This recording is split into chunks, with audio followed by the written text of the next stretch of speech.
supposedly been protecting Bryan from the deep waters of success. They've been keeping him away from the WWE World Heavyweight Championship since SummerSlam. Yeah. And it's all come to a boil, and it came to a boiling point this past Monday, where Bryan realized that just with all his little sit-ins and claiming that he was not going to leave the ring, he didn't leave the ring, but this time he brought some company along. Oh, not just that, but a whole stinking army with him, which it was still, I even couldn't believe it. I'm like, what? Like, okay, and it still cracked me up that, and like I said, Daniel Bryan would not take no for an answer, and then the pressure finally caved in to Triple H. He finally said yes, but there's one more stipulation which you did predict. I did call this that Bryan wouldn't just want a match with Triple H. Now, you see, Bryan did not forget the number of times that he's been protected from the WWE World Heavyweight Championship by Triple H and the Authority. Yeah, which is a bunch of crap, honestly. Notice protected in quotation marks. So Bryan put a little addendum onto that match, that if he beats Triple H in their match at WrestleMania, he will be inserted into the WWE World Heavyweight Championship match with the champion Randy Orton and the winner of the Royal Rumble, Batista, making a triple threat match. Right, and if those who did keep tabs with Raw, you could see how frustrated Triple H was, and he finally caved in. Finally, Triple H, you finally gave in to not only what I've been seeing the last few weeks, but to the whole WWE universe. You finally had the balls to finally accept this challenge. Yeah, congrats. Now the question is, are you going to be able to do it one-on-one, or are you going to have Stephanie McMahon hold your hand, or better yet, have Kane help you out once again? And yeah, so be a man, do it one-on-one, and just be a man about it. Quit griping and looping around through it. Come on. Well, seriously. I mean, he came out on SmackDown this past week. I mean, again claiming that he's been protecting Bryan all this time, that he didn't want to stop the yes movement. He was doing what was best for business, that while he was keeping Bryan out of the title picture, he was keeping him in the thick of things.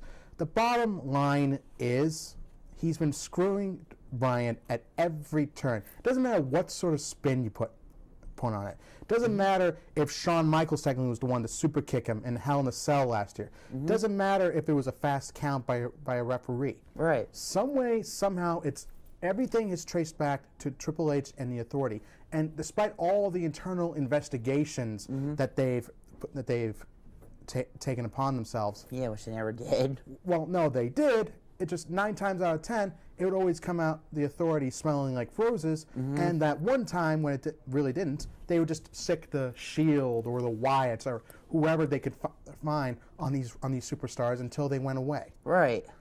So, I mean, but now Triple H doesn't have that. He's fully come out and admit it. He wants to put Bryan down for good. He wants to put the yes movement down for good, and we're going to see if that happens. Right. And I think this has ultimately changed WrestleMania for the better, because, I mean, coming up to it, and I'm sorry to say this to anyone who actually are fans of Orton or Batista.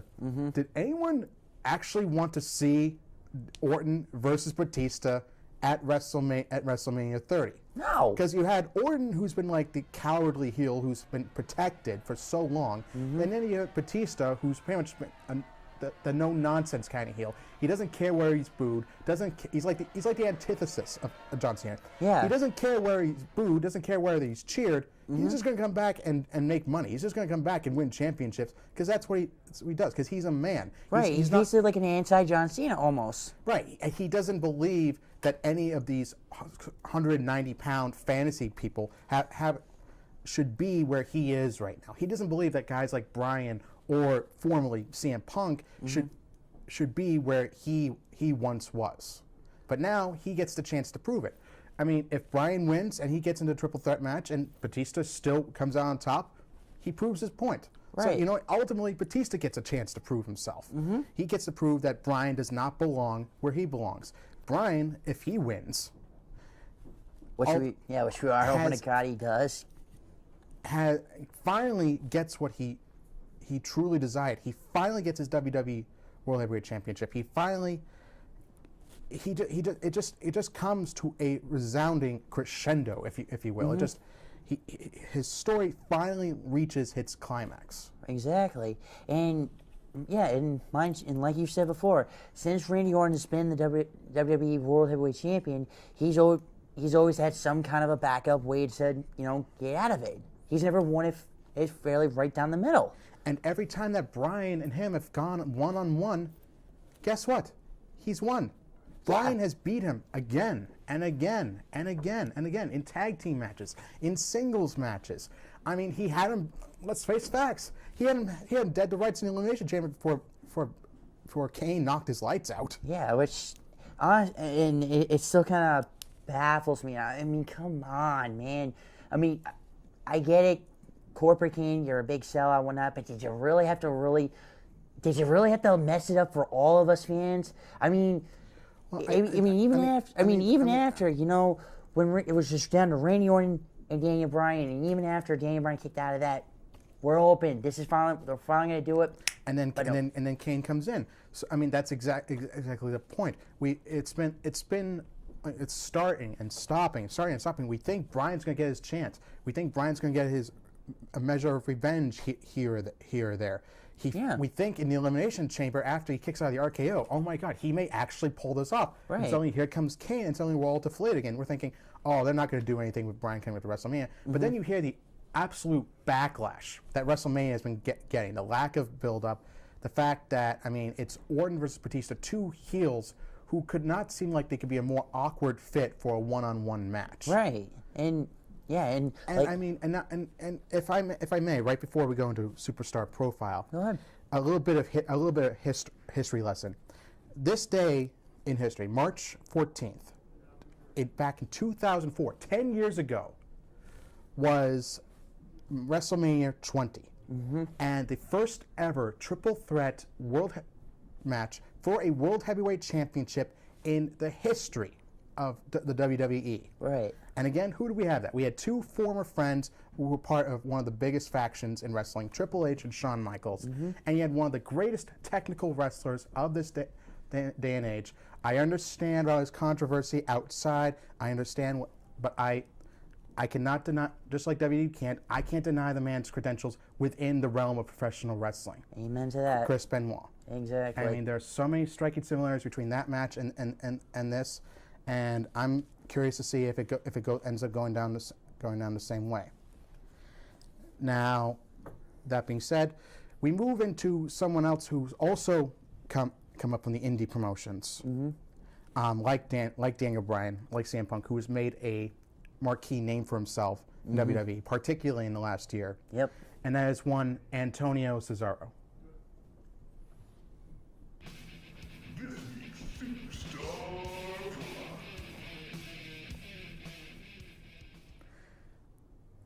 Yes, Antonio Cesaro, as some of you indie fans may know him as Claudio Castagnoli, coming up in the Independents, in Pro Wrestling Noah, in Kenta, in Chikara, in Ring of Honor, several renowned indie promotions.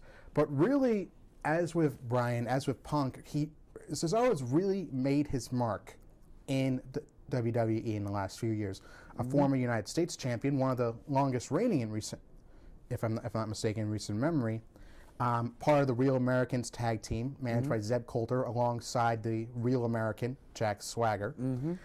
And they're a pretty effective, brutal tag team, as you can imagine. Oh yeah, but absolutely. Really, what sets Cesaro apart is just his brute strength. I mean, he was originally brought up to WWE as a disgraced rugby player, but that part of his character was sort of shuffled into the background, and pretty much just his pure strength was his character. Oh yeah, I mean, absolutely. if you've seen this guy, I mean, you saw the photo.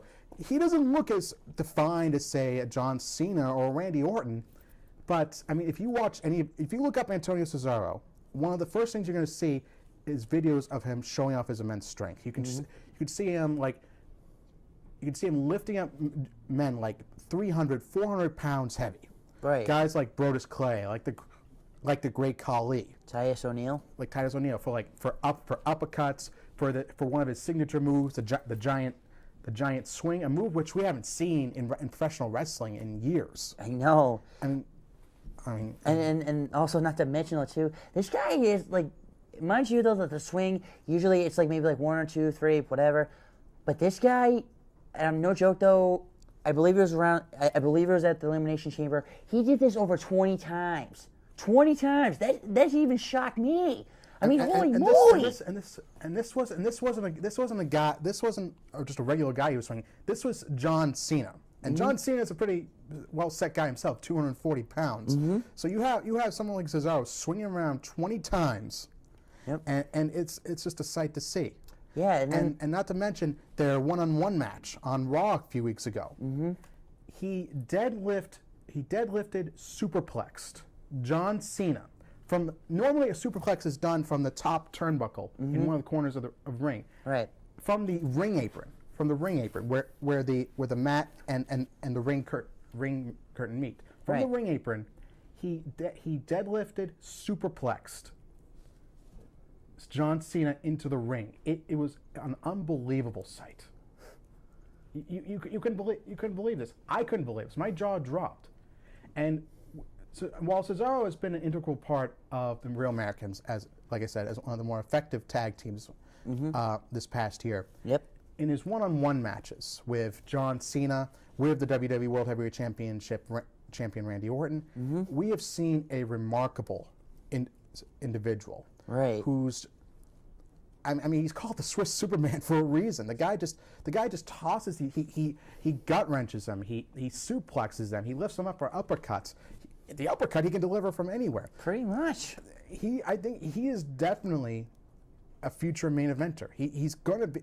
I mean, he's already proven that. And I think we're going to see Cesaro as a cornerstone of the WWE for a long time to come. I think he's going to be. I predict him to be a world champion within the next year or so. Oh yeah, I mean, I agree. I agree with you. I mean, this, like I said, like you said, man, he's pulled moves off guys that are like super heavyweights for Pete's sake. No one's, and plus this guy is like making history, like doing like the swing, which it's been ages since anybody's seen that, and just like it, and also the uppercut, which is it's very similar to the RKO. That can be like nailed anywhere. Basically, with this move, anytime, anywhere, you could be, heck, you could be on the top turnbuckle though, trying to go for a move, boom, nails you, and you're out. Now, even though there have been some discrepancies, some dissension between him and Jack Swagger, I mean, they're both in this Andre the Giant Battle Royal coming up for WrestleMania. Yeah. And hopefully, we might potentially see a split there. You never know. That remains to be seen. Right. But moving on from that, we have a new segment. We have a new segment today. Questions from the wrestling audience. We have some friends of ours that came in today. Have some, of course, some wrestling related questions they would like to pose to us. My question for today is... actually, would you like to introduce yourself to the audience? Yes, ladies and gentlemen, my name is Julian Warren. I am a good friend to Zach Minkus, and my question for today is, who would you think would win the WWE World Heavyweight Championship match? You mean at WrestleMania? Yes. Now, I mean, when it was originally just Batista versus Orton, I mean, you really couldn't make that prediction. Right. I mean, really, if Bryan was going to be feuding with either of these guys, I mean, really, like again, it was a coin toss. But now that the potential for Bryan to actually be in the World Heavyweight Championship match, which kind of seems like a given now, because I mean, come on, they wouldn't go so far to make the match with Triple H and add in the stipulation if Bryan wasn't going to win. So, in the likelihood that we see Bryan in the championship match, I gotta say, I'd say Bryan has his moment. Right. He has his big WrestleMania main event moment. Amen to that. And my other question is, do you think Daniel Bryan is the next Chris Benoit? Now, actually, that is now. Here's the thing. I've seen how Bryan protects himself with the moves he does. Like, he doesn't always hit the flying headbutt, and he doesn't go to so many different extremes to hit hit it. He's always protecting himself. And as far as I know, as far as we know, he hasn't had any serious like issues. I know what kind of issues I'm talking about outside the ring or within professional wrestling. Now, as far as being like a popular technical wrestler, I mean, he's at the same trial. I don't know if he's had exactly the same trials as Chris Benoit did. Right. Particularly considering that Benoit came from the Hart Dungeon. He came from Canada. He's been training for so long. Wrestling became an obsession for him, a passion. He once called it his mistress, mind you. So as far as those extremes goes, I don't know. As far as the popularity, as far as like the potential to be a cornerstone of the WWE for years to come, I believe so. Thank you.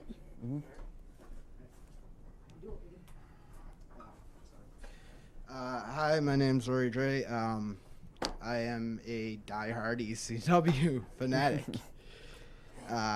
Love wrestling. Basically, wrestling is what I want to do. And I'm trying to think of the question right now. I can't think. Damn. Take your time. Maybe you have a statement, comment? No. I've done wrestling in the past with my friends. I've had several stage names. One is a combination of my first and last name, which is Ori Dre, and if you take out all the rest of the name, it was Overdose. Okay. I've also used the stage name of Saint Jimmy because besides being a ICP fan, I'm also a huge Green Day fan. All right. What would you say your favorite ECW feud was? Wow. Oof. This would be a question more for our friend Rob. Oh, he, yeah, he was absolutely. he was a huge he's a huge ECW fanatic, but not much like yourself. I mean, the only one I can think of off the top of my head, Actually, the one I have to say is Raven versus Tommy Dreamer. oh, Because for so long you wanted Dreamer to finally get that win over Raven. That freedom bringing win. Just so he could put it behind him. But it was just such a personal, brutal, bloody rivalry, even by ECW standards. And just when he finally got that pinfall victory over Raven, I loved it. I was ecstatic. I actually stood up and applauded because I wanted Dreamer to get that win so bad. He finally did after all that time. I think it was it was a release for him. It was finally got this all out of his system. I mean, of course, we had the chair shot heard around the world inside that steel cage, just Raven handcuffed. Dreamer finally gets all this revenge out of his system with that one big swing of the chair. And I think, again, like I said, chair shot heard around the world. That's all that I think needs to be said. And the other question is, what do you think will happen in the future with the Wyatts versus Shield? Well, I really don't know, honestly. I mean, because, I don't really see much of, that rivalry really going on. I mean, yes, they had one heck of a match at the Elimination Chamber. They even had a great rematch on Raw the week after. Right. But here's the problem: the Wyatts won both times. Right. So I mean, don't get me wrong. I as much as I love Shield 6-man tag team matches, don't get me wrong. The bottom line is, I mean, when was the last time you saw them lose to another faction twice in a row? Never. Aside from the Rhodes brothers, I mean, when have you seen them lose to a tag team twice in a row? So I mean, the bottom line is, I think for the most part, the feud's kind of been set on the back burner. I mean, now you've kind of got this odd scenario with the Shield, kind of like rebelling against the authority. Right, and then not to mention like the possible, like how they're kind of struggling here and there. I mean, they had the Shield Summit this past Friday, but which honestly, that wasn't really much of anything. That honestly, it felt like I was like being, Not that I'm a drinker or anything. I but I feel like I was like back. I feel like I was at a rehab thing basically, or I'm sorry, or an AA thing or something maybe. I felt like we were teased for so long with the dissension of the Shield. Like we're going to have this, when we were going to have Ambrose possibly defending his U.S. championship against Reigns and Rollins, or even just a one-on-one match with him and Reigns with Rollins as the special guest referee, since he had been the peacekeeper for so long. And yet now it doesn't. And now for some reason, we're we're kind of right back where we started, with the Shield seemingly being unified. Yeah. So unless they do some serious, WrestleMania is 3 weeks away. Unless we have a serious pull here, I don't see how they can they can pull this off with the Shield collapsing and feuding with each other come WrestleMania. I really don't. Because trust me, they're too good for a battle royal. They need to have some sort of match between them, involving them, or maybe even another tag team, or maybe even as part of a tag team match with the tag team titles. I don't know, but something needs to happen with the Shield in the next couple of weeks. Exactly. I completely agree. All right. Thank you for your time, man. All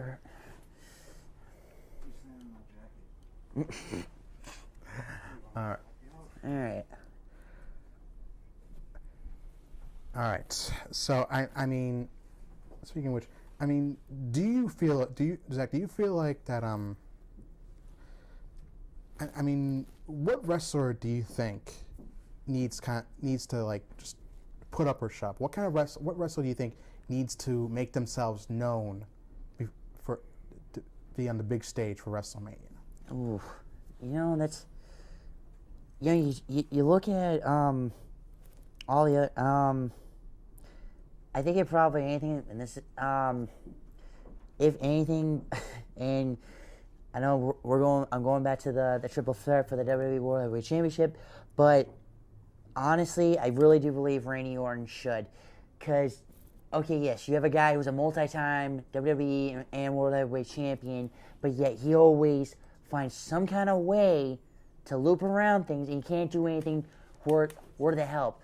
Honestly, Randy Orton, quit your griping, quit going behind it, quit going around and focusing more on yourself. Put up or shut up, because this gold means everything to this business. So like I said, put up or shut up. I honestly couldn't have said it better myself. Whether it's just Batista or it's Batista and Bryan, Orton's got to put up at WrestleMania. Right. No loopholes, no authority, no Shield, no nothing. Yeah, he needs to do this on his own. Get a stinking backbone and grow a set. Because otherwise you're wasting everybody's time, and we will mark you as a paper champion. And I'm already marking you as a paper champion, Randy Orton, because you are. You ain't got nothing. All right. Now, going into next week, we have 2 weeks. We'll be 2 weeks away from WrestleMania. Hopefully, we'll see where the Shield storyline is going. The continuation of the John Cena Bray Wyatt storyline, which honestly has me intrigued, because you have Bray kind of going about this not the way most guys would go up against John Cena. Right. He's not really confronting him physically. He's trying to take him down peg by peg emotionally, mentally, verbally. He pretty much already has Cena. He pretty much, in his typical Wyatt fashion, he seems to have. Got him by the grip almost. Right. So we'll go into that a little bit next week. All right. Then like I said, hopefully we'll have more of be able to delve more into the Shield's potential breakup. Right. We'll see where the Triple H Bryan storyline goes. Hopefully we'll have an idea on the tag team situation. What the Usos are going to be doing, because they seem to be lost in all this. We don't know if they're going to be defending in a one-on-one tag team match. We don't know if there's going to be a fatal four-way. We don't know if there's going to be a tag team turmoil match. It seems like you have tag teams breaking up. You have tag teams sticking together. Right.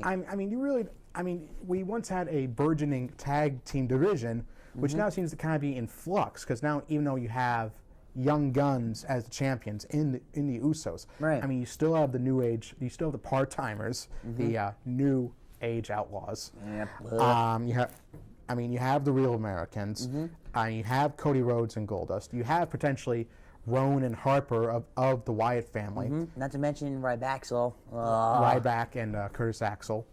I mean, yeah, who's to say that the Andre the Giant Memorial Battle Royal is going to be the only thing that these guys are doing? Right. For all we know, we still yet to have a tag team championship match or U.S. title match or even an Intercontinental Championship match set for WrestleMania. So you have to think that they have to start building up for this in the next week, and hopefully we see that in the next 2 weeks. Otherwise, it's basically going to be like a boring WrestleMania. I mean, and this is supposed to be a WrestleMania in New Orleans. Yeah, not to mention 30 years in the making. And honestly, if they do something as boring as heck as introducing someone like, it's even toxic for me to even mention it, Pete Rose, which we all know his history about, 3 WrestleManias in a row, and he gets 2 pile drivers by Kane, and then the sink fake by Rikishi. Thank you guys for doing that, but I'm not thinking Kane. Yeah. Trust me. I think they need to tone down on the celebrity segments. For I know WrestleMania. it's just ridiculous, honestly. Yeah, you almost forgot the Taker versus Brock Lesnar. I actually did. I mean, and we'll go more into that. But I mean, this past week with Heyman, believe me, folks, I don't know if I mentioned this before. Paul Heyman is one of the best promo guys, if not the best, in the world today. Yeah, that's amazing. I mean, essentially, he can promote a storyline by himself. He pretty much did that with Punk leading up to SummerSlam, Punk versus Lesnar last year. Yep. And now he's doing it again with Undertaker versus Lesnar, building up to WrestleMania. Right. Pretty much just have him and Undertaker have a verbal sparring match for the next couple of weeks. There's your build-up for the match. Right. Trust me, Lesnar is a physical presence. Heyman is the verbal presence. He is the voice of the Beast incarnate. Right. Lesnar goes out and does what he does. Heyman tells you what Lesnar is going to go out and do. Right, and every time he does that, and to interject with that, you also have him, Brock Lesnar, going up against Shawn Michaels. I don't care for those who are fans of Shawn Michaels, though. The Undertaker is Mr. WrestleMania, 21-0, a streak that will never be repeated. Of course, once I'm around, that's gonna change. And trust me, this title will be around for a long time when I'm champ. We'll see. But yeah, and just an early prediction, Taker is gonna win. No one can kill the streak. My prediction, 22-0. That's a bold prediction and a pretty good one. We will in the next couple of weeks, we will be making predictions, building up to WrestleMania as more matches are made known. I will go into more detail about this day in wrestling on our Facebook page, www.facebook.com/thewrestlingconnection. You can look me up on Twitter at Sports Connection. You can look up us up there. Plenty of fun. We'll have plenty of fun wrestling facts. We're going to start doing our what a maneuver segment and posting them online. So hopefully everyone will get a kick out of those. Yep. Coming up this week, we plan on showing off both the Yes Lock and Cesaro's Giant Swing, which I'm seriously not looking forward to, and I promise you, I'm not eating a heavy lunch. I'm having a light lunch. Just in case. Yeah, just in case. Keep your barf bag handy. Yeah, right. So, ladies and gentlemen, thank you for joining us today. You have yourself a happy St. Patrick's Day, and stay connected.